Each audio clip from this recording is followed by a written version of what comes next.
Hi guys, today అయితే meal maker with chapati curry చూపించబోతున్నా. చాలా అంటే చాలా బాగుంటుంది. మీరు కూడా నేను చూపించిన విధంగా చేసుకొని తినండి. చాలా అంటే చాలా ఇష్టంగా తింటారు మీరు, ఇంకా మీ ఇంట్లో వాళ్ళందరూ చాలా అంటే చాలా ఇష్టపడి తింటారు. అయితే చాలా వాటర్ ప్రాబ్లం అండి. ఒక రోజు వస్తే ఒక రోజు రాదు. ఈ హైదరాబాద్లో అయితే వాటర్ ప్రాబ్లం చాలా ఉంటుంది. కర్రీ కోసం అయితే స్టవ్ అయితే వెలిగిస్తున్నానండి.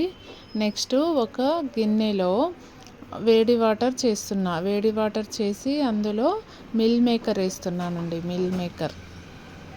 హాట్ వాటర్లో మిల్ మేకర్ అయితే వేసేసాను. అది కాసేపు ఆగిన తర్వాత బాయిల్ వాటర్లో వేసినాం కదా, అది బాయిల్ అయిపోయింది. మిల్ మేకర్ సాఫ్ట్ కూడా అయిపోయింది. ఇప్పుడు మనం మిల్ మేకర్ను వాటర్ ఉండకుండా, వాటర్ అందులో ఏమాత్రం లేకుండా చేసుకోవాలి. ఆ మిల్ మేకర్ను టోటల్ ఆ జాలీలో నుంచి వాటర్ పోయేలా చేద్దాం. ఇంకా రిమైనింగ్ వాటర్ ఏమైనా ఉంటే ఇలా స్పూన్ తీసుకొని టోటల్ వాటర్ పోయే అంతసేపు ఇలా ఒత్తుతూ ఉంటే వాటర్ మొత్తం రిమూవ్ అయిపోతుంది. మేకర్లో ఉన్న టోటల్ వాటర్ అయితే రిమూవ్ చేసుకుంటున్నాం.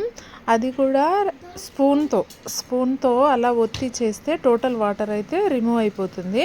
మరి కర్రీ కోసం అయితే 2 ఆనియన్స్ ఇంకా 4 టమాటాస్ తీసుకున్నా. వాటర్ ప్రాబ్లం అని చెప్పాను కదా, అడ్జస్ట్ చేసుకొని వాటర్తో కడిగేసుకుంటున్నా. కొన్ని పల్లీలు అయితే తీసుకున్నాను. నేనైతే ఇలా ఆడుతూ పాడుతూ చేస్తానండి. చిన్నపిల్లల్లా ఇట్లా బిహేవ్ చేసుకుంటా మంచిగా నేను, అంటే మనం వంట చేస్తున్న ఫీలింగ్ కూడా అనిపించకుండా. ఇప్పుడు మనం ఆఫీస్లో అయినా ఇంట్లో అయినా అదే ఇది వంట చేయాలా ఇలా చేయాలా అని ఆలోచించుకున్నాం అనుకో, అదొక భారం లెక్క ఫీల్ అవుతాం. అందుకనే ఇలా కొంచెం చిలిపిగా ఇలా చేసుకున్నాం అనుకో, ఆ వంట చేస్తున్న ఫీలింగ్ అనేది రాదన్నట్టు. అందులో ఆనియన్స్ వేసాను కదా, ఆనియన్స్ ఫ్రై అయ్యింది. దాంతోపాటు ఇప్పుడు టమాటా కూడా వేసుకొని అవి 2 కొంచెం ఫ్రై అయినాక మిక్సీకి పట్టేద్దాం. టమాటా ఇంకా ఆనియన్ అయితే మిక్సీకి వేసుకుంటున్నా.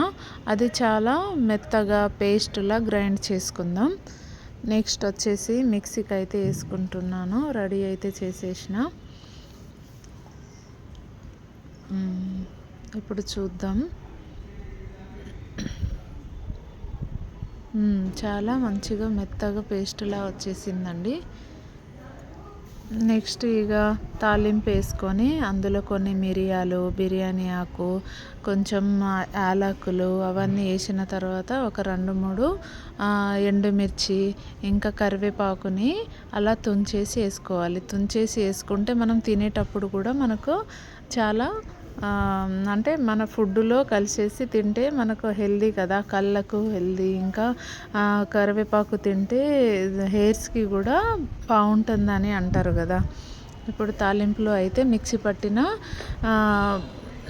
తాలింపు అయితే ఓకే అయింది. అందులో మిక్సీ పట్టిన పేస్ట్ని అయితే పెట్టేసి అటు ఇటు కలిపేస్తున్నాను. నెక్స్ట్ వచ్చేసి అందులో 1 స్పూన్ కారం, 1 స్పూన్ కాదండి, మీకు టేస్ట్కి తగ్గట్టు కారం, ఇంకా పసుపు, ఇంకా సాల్ట్ వేసేసి ఇంకా తిప్పిన తర్వాత మిక్స్ చేసిన తర్వాత కాసేపు వేగనీయాలి. నెక్స్ట్ మూత తీసి చూస్తే మంచిగా వేగింది. నెక్స్ట్ మనం ఏం చేయాలి అంటే ఉడికిచ్చి పెట్టుకున్న మిల్ మేకర్ ఉంది కదా, అది మనం అందులో కలిపేసుకోవాలి. మిక్స్ చేసుకోవాలన్నట్టు. మిల్ మేకర్ని అయితే ఆ పేస్ట్తో మంచిగా కలిసేలా మిక్స్ చేసుకుంటూ ఉన్నాను. ఇంకా కొద్దిసేపు అయినాక చూసేద్దాం అన్నట్టు.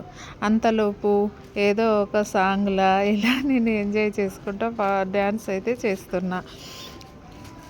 నాకు వంట కన్నా డ్యాన్స్ చేయడం, ఇంకా సాంగ్స్ పాడడం, కామెడీ చేయడం ఇలాంటిదంటేనే చాలా అంటే చాలా ఇంట్రెస్ట్ అండి. ఇప్పుడైతే మూత తీసి చూద్దాం ఎలా ఉందో. ఓకే, టోటల్ ఎండింగ్కి వచ్చింది. బబుల్స్ వస్తున్నాయి అన్నట్టు. లాస్ట్కి కొత్తిమీర చల్లేసుకొని మీకు ఒక మంచి మాట చెప్తున్నాను. మనకు మోసం చేసిన వాళ్ళ నీడను కూడా నమ్మొద్దు మనం. ఇప్పుడైతే ఎండింగ్‌కి వచ్చేసింది. నేనైతే ప్లేట్‌లో మిల్ మేకర్ కర్రీ ఇంకా చపాతీ ఏసుకున్నాను. చపాతీతో మిల్ మేకర్ తింటుంటే ఉంటది కదా! నా భూతో నా భవిష్యత్తు అంతే ఇంకా. మీరు కూడా ఇలాంటి టేస్టీ రెసిపీలు చేసుకొని ఎంజాయ్ చేస్తూ డాన్స్ అయినా, కామెడీ అయినా ఏదైనా చేయొచ్చు. బాయ్. బాయ్.